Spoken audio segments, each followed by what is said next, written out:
मध्य पूर्व की धरती एक बार फिर मिसाइलों की गूंज से दहल उठी है।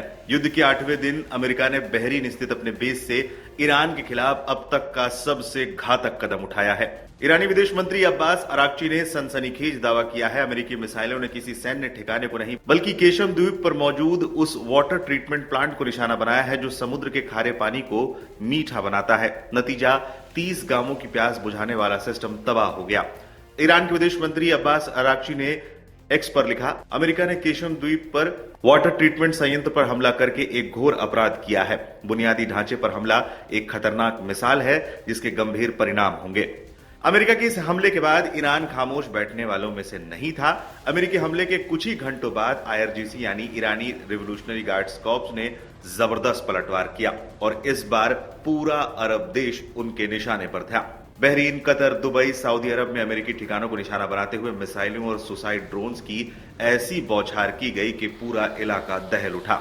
ये ईरान का सीधा संदेश था, अगर हमारे प्यासे गांवों पर हमला होगा तो दुश्मन के ठिकाने भी सुरक्षित नहीं रहेंगे। अमेरिका के बहरीन स्थित बेस से ईरान के खिलाफ मिसाइल फायर करने का एक वीडियो भी सोशल मीडिया पर वायरल हुआ है, जिसे दिन के उजाले में चलाया गया था, जिसके बाद तेज आवाज आती है और एक मिसाइल तेजी से हवा में ऊपर की ओर उठता नजर आता है। वीडियो देखकर अंदाजा लगाया जा रहा है कि ये एक बैलिस्टिक मिसाइल थी जिसे अमेरिका ने ईरान पर दागा था।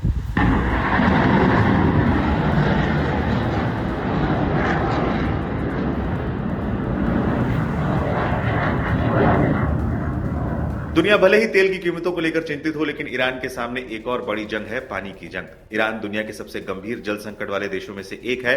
2025 तक देश के बड़े जलाशय सूखने के कगार पर हैं। 90% पानी खेती में खप जाता है और दशकों से लगे प्रतिबंधों की वजह से ईरान के पास वो आधुनिक तकनीक नहीं है जिससे पानी बचाया जा सके। ईरानी राष्ट्रपति ने भले ही पहले शांति और संयम की बात की थी, लेकिन बहरीन से हुए हमले ने कूटनीति के सारे रास्ते बंद कर दिए हैं। स्कूल, अस्पताल और अब पानी संयंत्र, हमलों का दायरा बढ़ता जा रहा है। सवाल यह है कि क्या इस युद्ध की आग में जलता ईरान अपने प्यासे नागरिकों की रक्षा कर पाएगा या फिर जल संकट इस महायुद्ध का सबसे दर्दनाक अध्याय साबित होगा।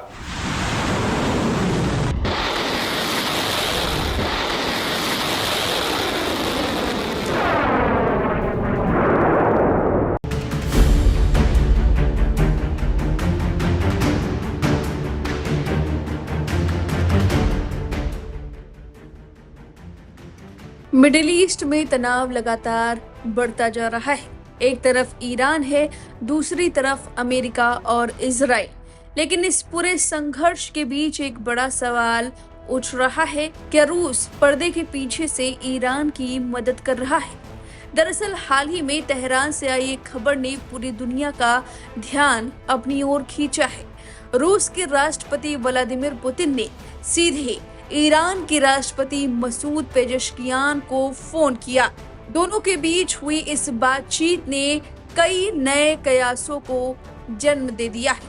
हालांकि पुतिन ने अभी अपने पूरे पत्ते नहीं खोले हैं।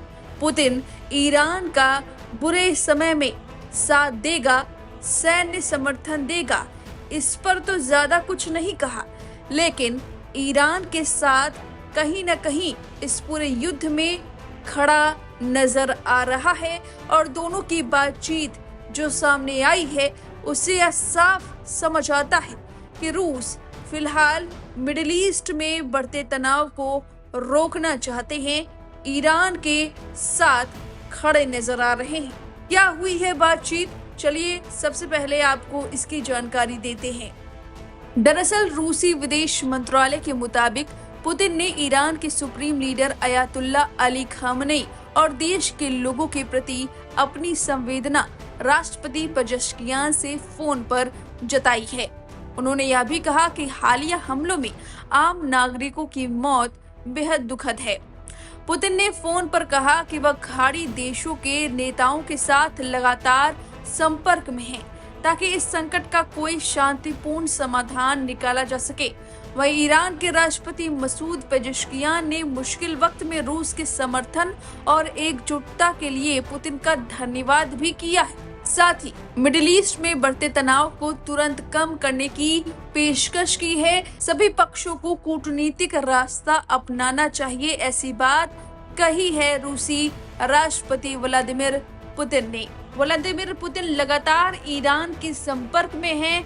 कहीं न कहीं पर्दे के पीछे से कहा जा रहा है कि ईरान को सहायता कर रहे हैं, उन्होंने ही लोकेशन बताई है। इसी वजह से सटीक निशाना ईरान ने इसी वजह से अमेरिकी सैन्य ठिकानों पर लगाया है, क्योंकि पीछे से रूस ने मदद की है। कई मामलों में रूस मदद कर रहा है, ये पर्दे की पीछे की कहानी है और रूस ने अब खुद फोन करके नए कयासों को जन्म दे दिया है। वहीं इन सब सवालों के बीच पश्चिम एशिया में तेल को लेकर चिंता बढ़ गई है। अमेरिका लंबे समय से भारत पर रूस से तेल न खरीदने का दबाव डालता रहा है, लेकिन अचानक हालात ऐसे बन रहे हैं कि ऊर्जा सुरक्षा को लेकर भारत को अपने फैसले खुद लेने पड़ सकते हैं। भारत में रूस के राजदूत डेनिस अलीपोव ने भी साफ कहा है कि तेल की आपूर्ति किससे ली जाए यह पूरी तरह भारत का फैसला होगा।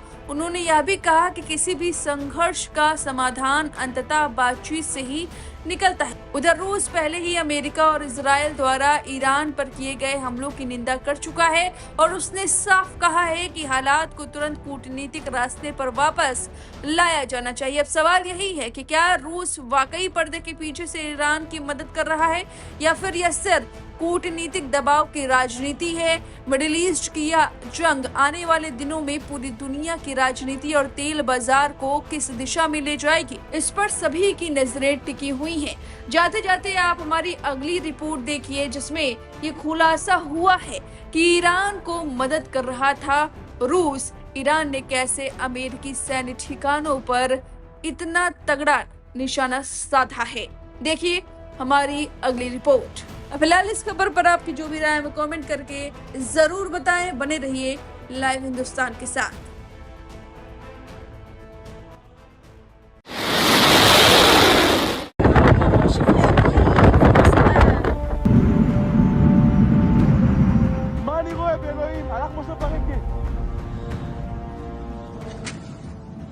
अमेरिका के राष्ट्रपति डोनाल्ड ट्रंप नोबेल पुरस्कार के सपने देखते हैं, लेकिन उनकी करनी और कथनी में जमीन आसमान का अंतर है, क्योंकि उनके कार्यकाल में कई हमले हो चुके हैं और अब सीधे सीधे अमेरिका जंग ईरान से कर रहा है।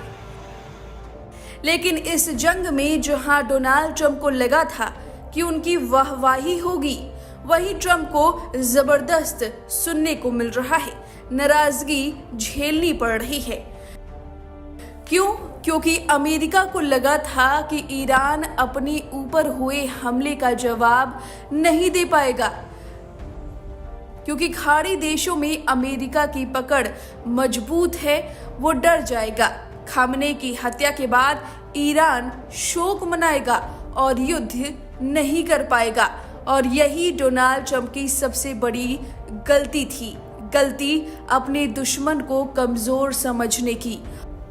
और अब ईरान बब्बर शेर की तरह अकेला खाड़ी देशों के साथ इजराइल अमेरिका की नाक में दम कर रहा है और तैयार बैठा है युद्ध खत्म करने के लिए, यानी आर या पार वाली स्थिति बनते हुए दिखाई दे रही है।